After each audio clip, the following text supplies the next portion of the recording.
चलो आप चुपचाप निकल जाओ, दोबारा नजर मत आओ। चलो चलो चलो भागो। अरे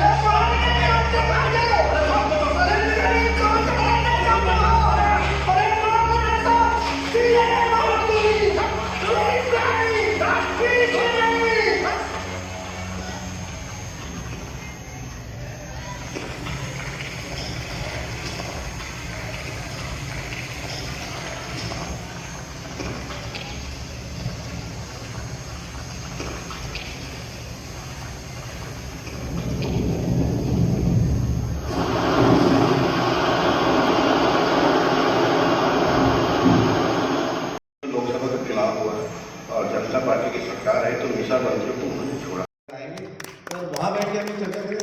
आइए तालियां एक बार आसपास होगी।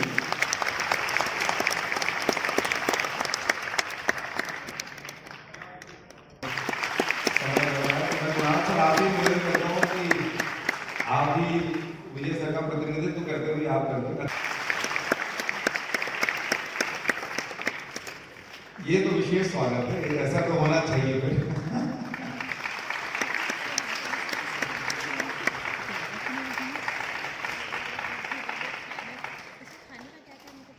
मुझे इसका अंदाजा नहीं है।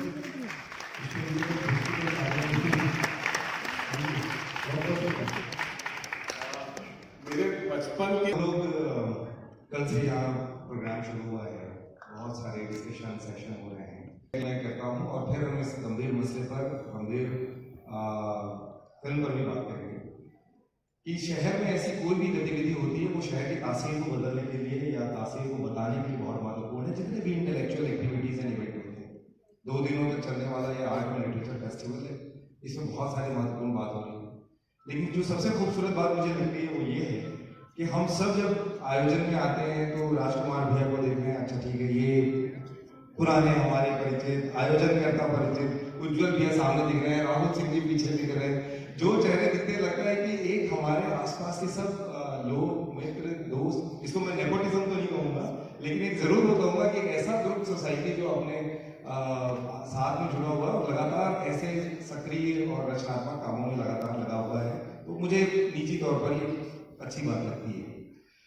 राजकुमार भैया, आपके इस फिल्म के बारे में सबने ये फिल्म देखा और इतना महत्वपूर्ण है ये मसला, और अगर शंकर मोहन योगी की अगर बात की जाए तो मुझे लगता है क्या आपकी इस फिल्म के पहले इतनी गंभीरता से उस कैरेक्टर पर, उस व्यक्ति पर इतना काम हुआ, बात बहुत हुई, पॉलिटिकल मसलों पे बहुत चीज बात हुई, लेकिन ये जो आपने काम किया तो क्या उसके पहले हुआ था और क्या आपके मन में विचार आया कि इस सब्जेक्ट पर आपको ये फिल्म रेडी करनी चाहिए? धन्यवाद गौरव।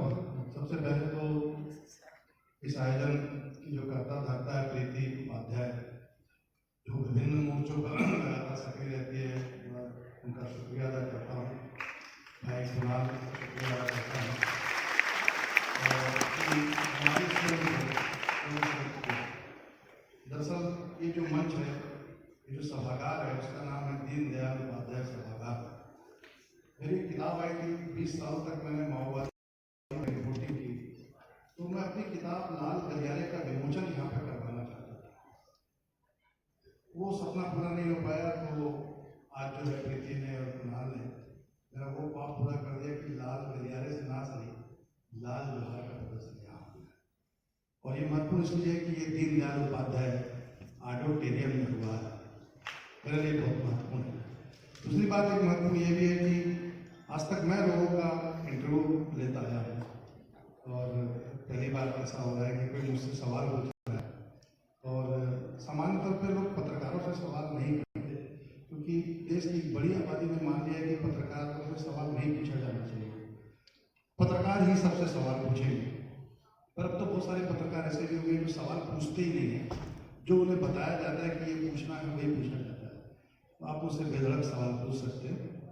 आपका पहला सवाल ये था कि इस फिल्म को बनाने का विचार मेरे पास कैसे आया। दरअसल मैं और मेरे साथी जो कोरस टीम के हैं और दोस्ती जिंदाबाद ग्रुप के बहुत सारे साथी हैं, या शंकर मोहन योगी का जिन्होंने रोल किया था, जयप्रकाश नायर भी आए हुए हैं, मैं चाहूँगा कि अपनी जगह वो थोड़ा सा खड़े हो जाए। भाई नायर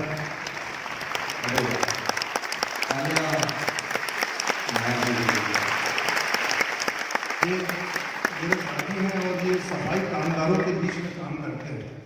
उन सफाई कामगारों के बीच में जो मैला उठाते हैं, जो दूसरों का कचरा करते हैं, उनके बीच में ये एक इंडियन लीडर के तौर पर काम करते हैं।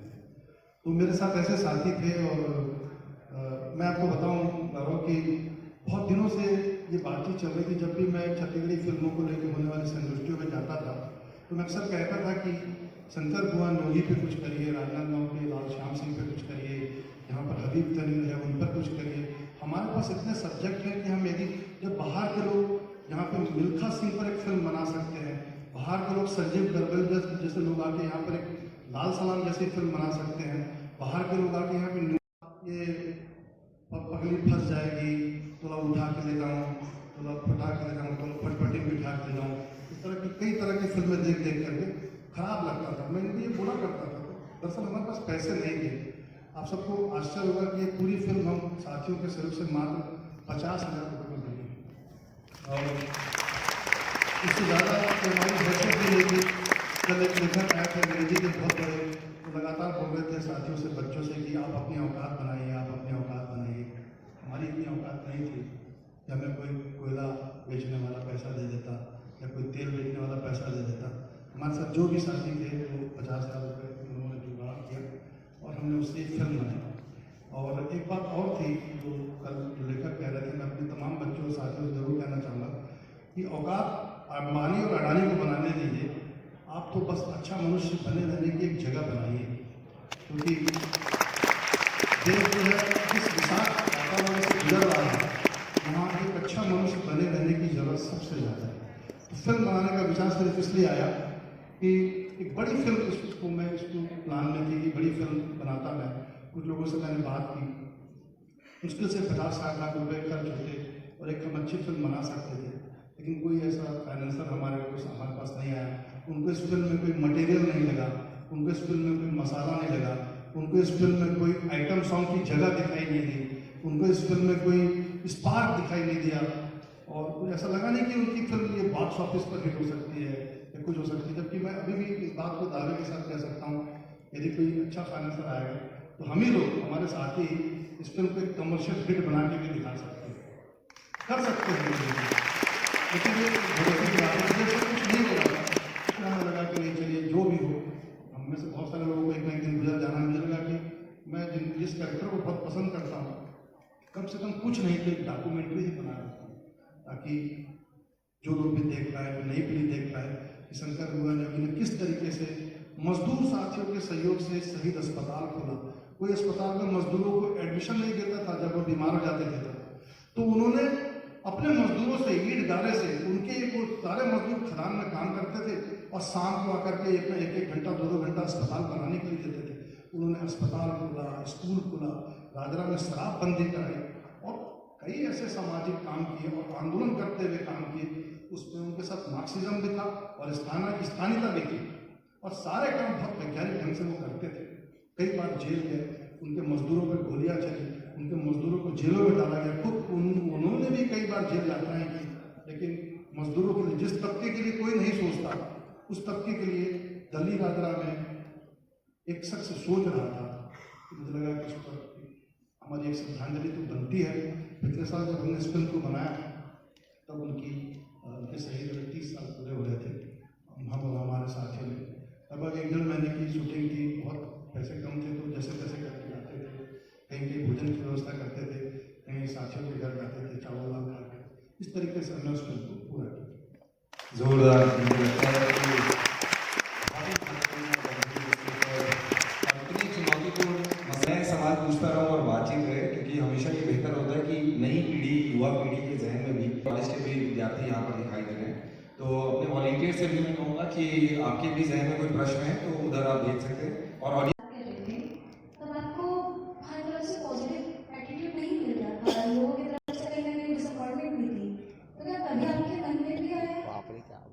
और देखिए, एक बात तो साफ है कि जब जिन दिनों में बस्तर के क्षेत्र में माओवादी इलाकों की रिपोर्टिंग करता था, तहलका में या पत्रिका में रहते थे या कुछ और रहते थे, तो बहुत सारे अफसर या बहुत सारे जो सत्ता के जो लोग हैं उन्हें डराया करते थे कि माओवादियों से मत मिलो, माओवादियों की रिपोर्टिंग मत करो, तो माओवादी घोषित कर देंगे, तुमको ये कर देंगे, वो कर उन्होंने बहुत सारे माओवादियों के बड़े लीडरों के इंटरव्यू भी किए, नेपाल जाकर भी इंटरव्यू किए। तो मुझे बहुत हमेशा से डराया जाता था और मैं ये सोचता था कि मैं इस राज्य में हूँ तो यदि मेरे राज्य को विरासत में मिली हुई एक चुनौती है तो इस चुनौती को मैं अपनी जनता के सामने या जिनके लिए मैं काम करता हूँ उनके सामने पेश क्यों नहीं किया जाए। मैं यदि पंजाब में रहता, वहाँ यदि आतंकवाद रहता तो मुझे वहाँ के आतंकवाद को कवर करना पड़ता। मैं यहाँ पर हूँ, यदि नक्सलवाद है तो मुझे नक्सलवाद को कवर करने में क्या समस्या है। लेकिन डराया जाता था। जब शंकर कुमार न्योगी की फिल्म भी हम बना रहे थे तो एक साथी थे भिलाई के, उन्होंने हमें बताया कि शायद इसकी स्क्रिप्ट बिक चुकी है और इसकी स्क्रिप्ट पे कोई बम्बई की कोई एक फिल्मकार थी, उन्होंने यहाँ के किसी एक फिल्मकार से उसको लिखवाया, शायद खरीद के ले जा चुकी है। तो मुझे लगा कि मुझे तो शंकर कुमार न्योगी के परिवार के लोग इस पर कोई अनुमति ही नहीं देंगे, लेकिन उस परिवार के लोगों को निजी तौर पर मैं जानता था और शंकर कुमार न्योगी साहब को मैं जब जर्नलिज्म कर रहा था, मेरे जर्नलिज्म की शुरुआत थी, तब मैं उनको बहुत कवरेज भी करता था।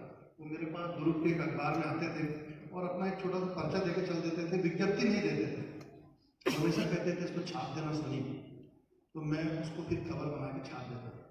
बीड़ी पीते हुए आते थे, मैं उनको चाय के लिए भी ले जाता था, चाय पीता था उनके साथ, तो मेरा उनसे परिचय था। उनके परिवार से भी मेरा परिचय था। जब मैं उनके परिवार से मिला, मैं और जयप्रकाश नायर, हम सब जब मुलाकात की तो सबने कहा कि नहीं इसको बनाइए। कुछ लोग जरूर आए थे, उन्होंने कहा कि हम इस पर एक बड़ी फिल्म बनाएंगे, लेकिन उन्होंने अभी तक के काम नहीं किया है।